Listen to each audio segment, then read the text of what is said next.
move on because something just happened that is stunning. Darren Sharper, you know him. He is the former New Orleans Saints star, was an all-pro NFL player, and who was charged with rape in 4 different cases, 4 different states. And by the way, he was in Louisiana, Nevada, Arizona, and California. He was charged with raping or sexually assaulting 9 women. He has just cut it's called a global plea bargain. So in all the states, it's all taken care of.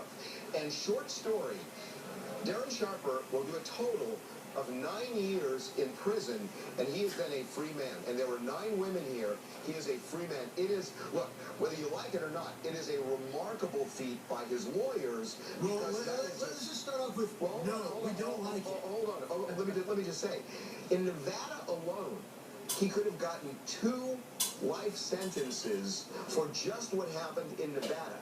The total here is 9 years. Now go, Evan. All right, this is disgusting, and I'm not the only one who feels that way, but you have a guy here who's essentially copping to drugging and raping women across multiple states.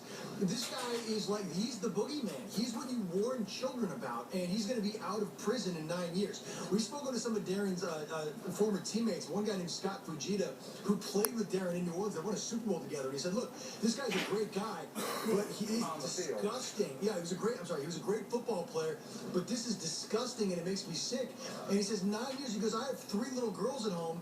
In 9 years, it's disgusting that this sentence is so short. There's another guy named Darnell Dockett who played for the Cardinals. He's a big NFL guy. He thinks it should be much worse. He says Darren Sharper and people like him deserve death. Well, it didn't happen, not even close. And actually, just so you know, that was not on the table, but life was. And it's even more stunning because what happens is, I don't want to get too complicated with you guys, but basically, just in California, it was a 20-year sentence, but because of time served, you cut whatever the sentence is in half. That's the way it works. So it becomes 9 years, and usually rapists have to serve 85% or more of their time. In this case, he's only serving 50% of his time. Just to paint a clear picture for everybody, this guy was going to nightclubs, taking women home, then spiking their drinks without them knowing it, and then serving them those drinks. They would pass out, and he would rape them when they were blacked out drunk. So this is the kind of guy that's going to be back out on the streets in 9 years, ladies and gentlemen. So you know, just to kind of wrap it up, he will be put on parole for 3 years, and then he's going to be on probation for the rest of his life. And also, he has to register as a sex offender. But I got to tell you, it is amazing. I am stunned that the prosecutors accept. I mean, obviously, his attorney has to try and get the best deal that they can possibly get. However, that the prosecutors accepted that shows. Well, but shows what? Finish the sentence. Shows what? You got I don't know what it shows. I mean, obviously they felt like they couldn't get something better if they went to trial.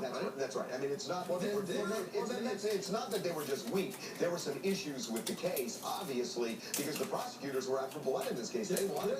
How the police go do better police work and find, and fill the holes rather than let a guy like this back on the streets in 9 years. You're making an assumption they could, and see that there are sometimes inherent problems in cases. I don't think these prosecutors said, "I'll let him escape." They wanted him. They wanted him back.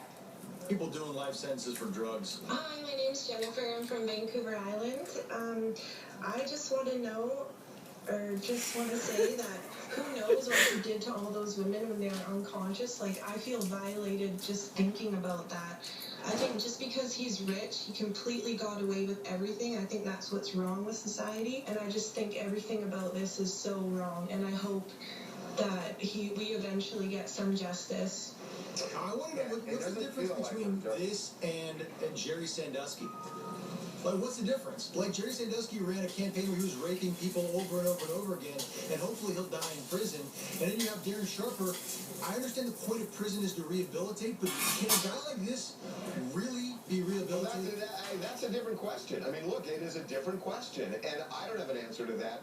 But in terms of what's different between the two cases have to do with individuals. They have to do with victims and perpetrators, and sometimes victims have issues, perpetrators have issues, the evidence there are issues, and I don't think you can say that in 4 states they all said, oh, what the hell, we'll just let him go. They wanted to get him.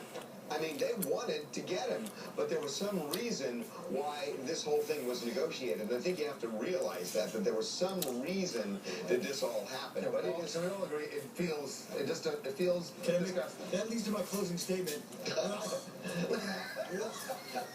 Well put.